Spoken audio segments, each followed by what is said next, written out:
Hey guys, welcome back to the Strangler podcast.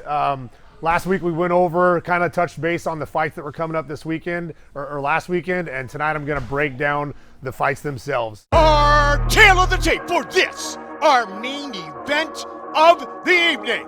We introduce the champion, Chris, the West Side Strangler Brennan. Let's get it on!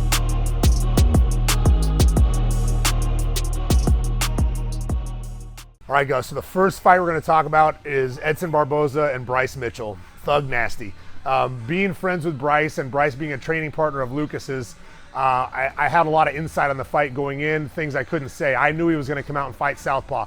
And not being a southpaw and switching up your stance to come out and fight someone like Edson Barboza for the first time to try it out, you know, that's a tough task. Bryce was going to stand southpaw so that he could keep that lead leg out of the way of Edson's nasty kicks. Right, he didn't want to take the kicks to that perennial nerve on the outside of the calf, which has stopped numerous fights before. And I believe Edson's got at least 2, maybe 3 leg kick stoppages in fights. So he fought as a southpaw.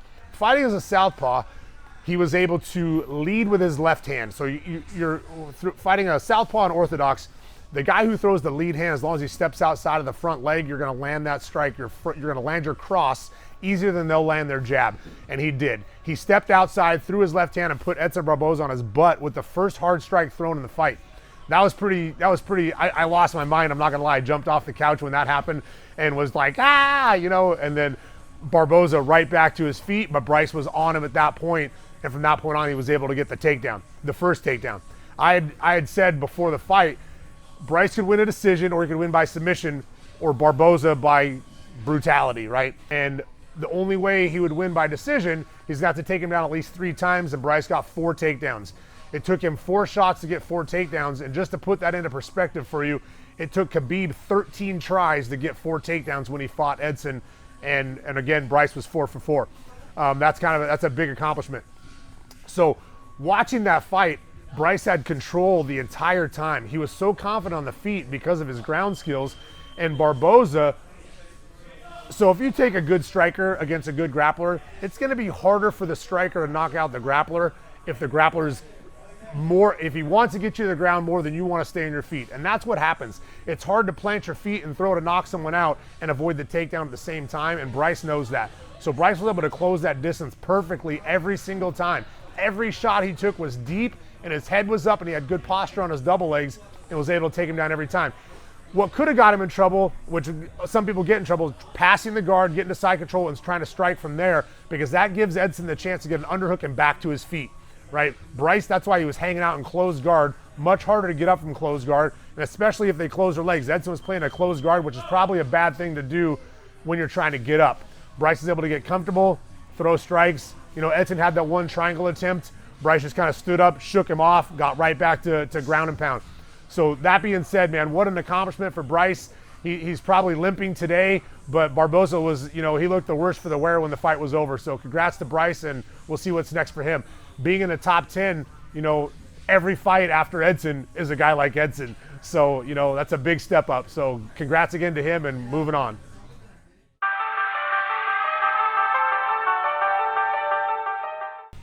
All right, the next fight was Renato Moicano and Rafael dos Anjos.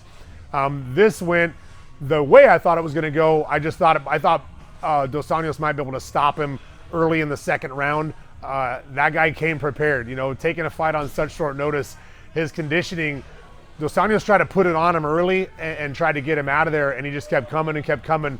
5 rounds they went. You know, they went 5 rounds, and taking a fight on a couple days' notice is hard enough on 3 rounds, but a 5-round fight, and he came back in the 5th round, sort of like Nate Diaz did in the 5th round of his fight against, I forget who it was, but it was, he had that cardio to come back in the 5th round and almost take out Dos Anjos. So almost threw my prediction, but again, it was a really good fight. They went to war, and I'm sure Dos Anjos thought he was going to get him out of there earlier as well. So going into round 4 and round 5, he was probably a little tired himself from trying to take him out early, and was able to, you know, he was getting a little tired throwing. He threw a lot of punches trying to get him out of there.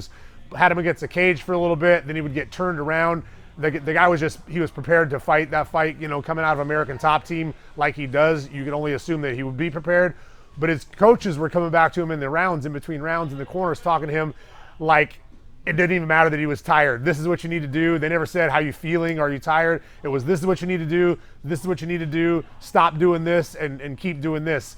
And he did. He listened and he performed so well. So I'm sure his stock didn't go down very much by taking a fight on a couple days' notice and going 5 rounds against a former champion.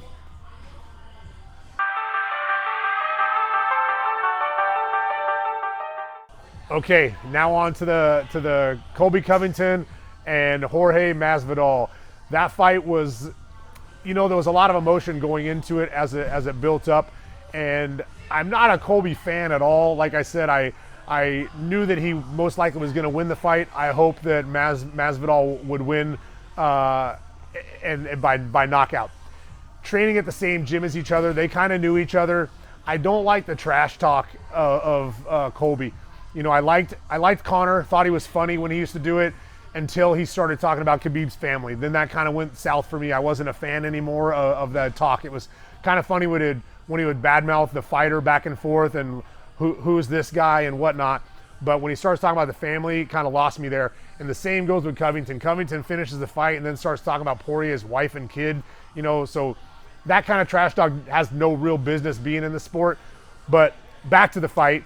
Masvidal, again, he came out trying to finish the fight. He was trying to, you know, he lasted longer conditioning-wise than I thought he would because he typically doesn't have that great of gas, and Covington's got cardio forever.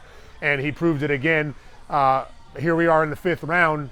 I think it was the 5th round or late in the 4th round where he got put on a knee. You know, he put Colby on a knee, and he came right back up and was just right back in his face again. And with that kind of conditioning, you're going to recover fast and be able to fight that way. With his wrestling, I think he's a 2-time All-American. With that kind of wrestling and that kind of conditioning and not being afraid to use the wrestling in a fight, because going back, there are a lot of fighters who have high-level wrestling that just box and box and box, and because they fall in love with their power.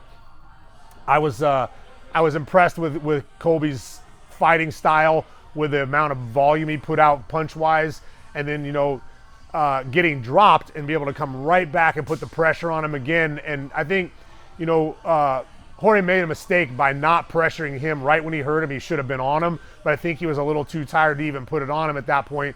So he kind of sat back and wondered if he's playing possum or if he was actually hurt. You know, and by that time he was already recovered and back on Masvidal. So, you know, I don't know that they'll ever fight again, and I don't know what happens next for Colby because he doesn't get a title shot. He's already been beat twice by the champion. So I don't know if like number 2 contender gets a shot or how that works, but he'll probably have to fight somebody else, maybe even 2 more times before he gets another shot at that fight. So we'll see what happens at that. Coming up this weekend, there's going to be another UFC and there's going to be a Bellator, and I'm going to cover as many fights of those as I can, and we'll be back here on Friday nights to show those. It is all over, just like that.